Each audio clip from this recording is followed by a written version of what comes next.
Hello my friends, channel my book buddy, please interact with the channel, like and subscribe. 5. Cu.al-Hisn al-Hassin Yid al-Mursalin by Ibn al-Jazari. This book comes at the end of the list of ancient and medieval books. The author is the leading Quran reciter Muhammad ibn al-Jazari, who died in AH 833. The book incorporates 626 hadith, while being brief in the manner in which they are presented, merely indicating the method whereby the sources are given. It has numerous commentaries, most of which are in print and generally available. 16. Nuzul al-Abrar by Silm al-Adsiya wa 1 Adhkar. This is a recent work by the Indian scholar as Sayyid Muhammad Sadiq Hasan Khan, who died in AH 1307. The author was well informed about the books in this field, and in particular by Imam al-Nawawi, so that his book became a comprehensive work on dhikr and dukkha, and included the devotions for day and night and for different occasions in daily life, also for religious observances. The work is in print. 2. Our work in abbreviating Al-Kalim and translating its meanings. It is evident from the above that the book Al-Kalim al-Tayyib by Ibn Taymiyyah is the most suitable to our purpose, which is to present a book of reliable authorship and content which is confined to texts of and dhikr that are mathur and which is characterized by its brevity. All these distinguishing features make of it a convenient manual for a practicing Muslim, one in which he can have confidence, which will be easy for him to understand, and which will stimulate him to commit it to heart for the purpose of reciting from it. Additionally, and for the same reasons, it is suitable for having its meanings translated into other languages.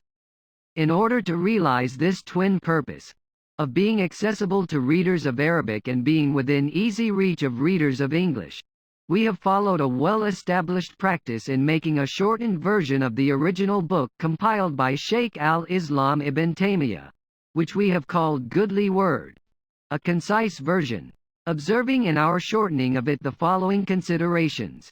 1. Restricting ourselves to authentic hadith, of which there is a rich choice, in preference to hadith of a lower category.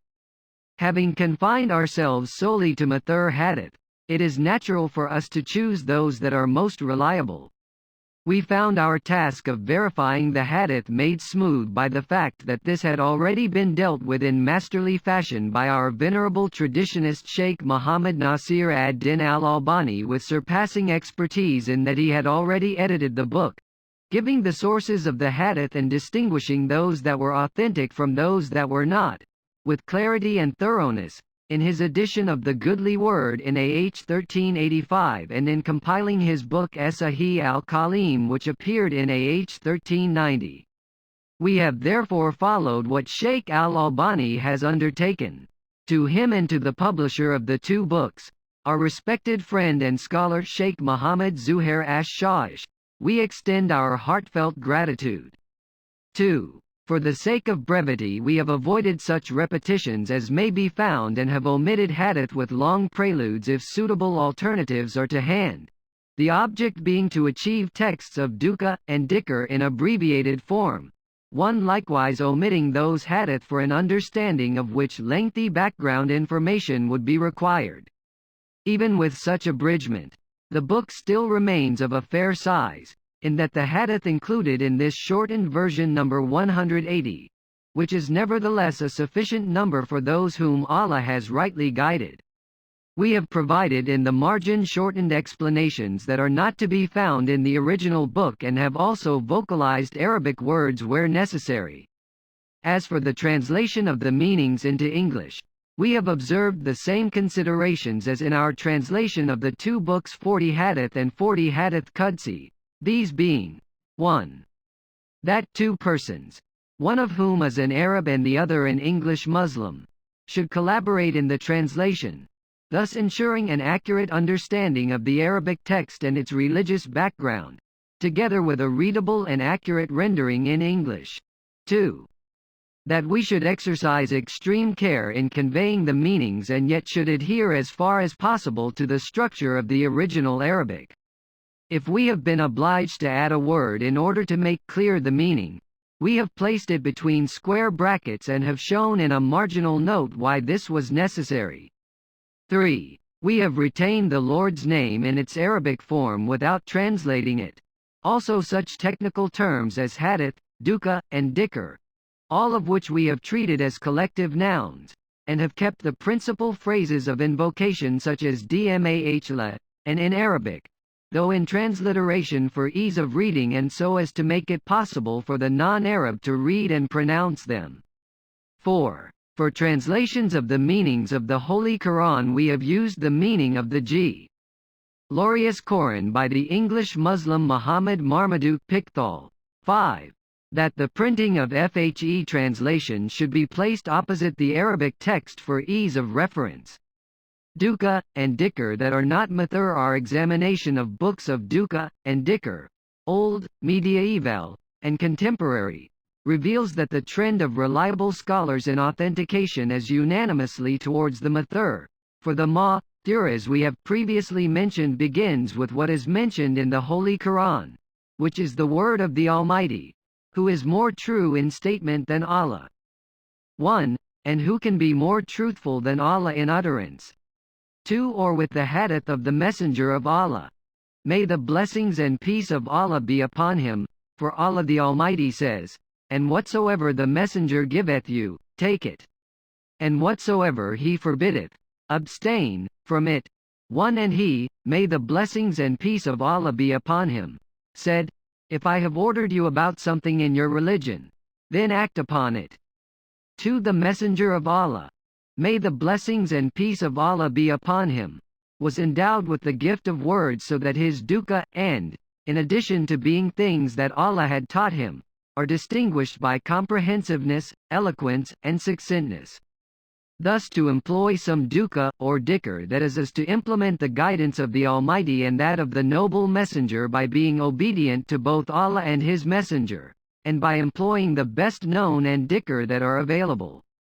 There are none the less things that agitate man's heart and occupy his mind, matters of the soul, of religion, and of the world, that his tongue expresses in words that may or may not be mathur. It is also possible that he is surrounded by a group of people who may repeat what he says if they find themselves in similar circumstances. Are such words, if not marut, allowable?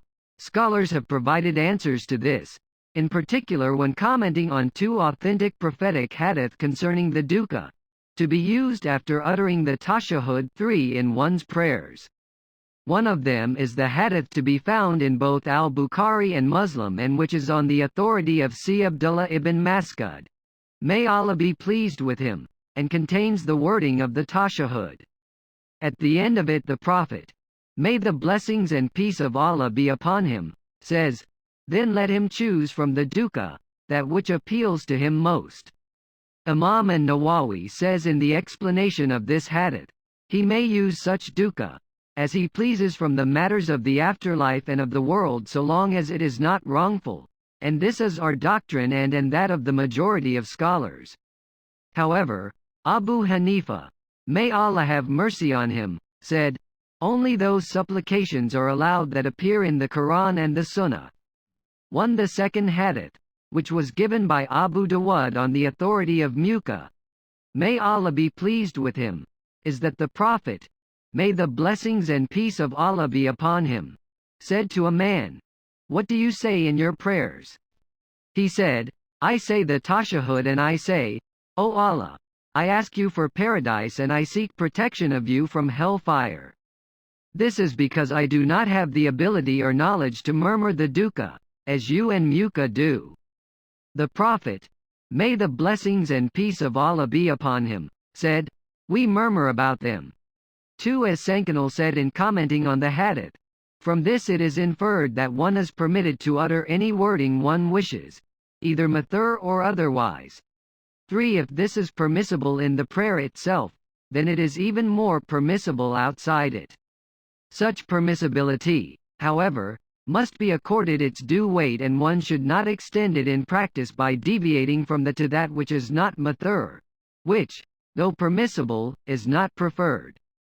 Also, If the door is left wide open, commonplace talk could infiltrate into religious observances and become part of such observances, competing with what has been imparted by the Almighty and His Prophet. Shaykh al-Islam ibn Taymiyyah has drawn attention to this when he says, "And what is legitimate for one is to employ that which is mathur in his dukkha." Since dukkha is among the best of devotional practices, one should employ in it what has been ordained by the Almighty, just as this is incumbent upon one in other devotional practices. For him who deviates from the dukkha that is ordained to some other, it is best for him that he should not let the most complete and worthiest pass him by, these being the prophetic dukkha, for it is they that are the most perfect by common consent of Muslims. 1. Hello my friends, channel My Book Buddy. Please interact with the channel, like and subscribe.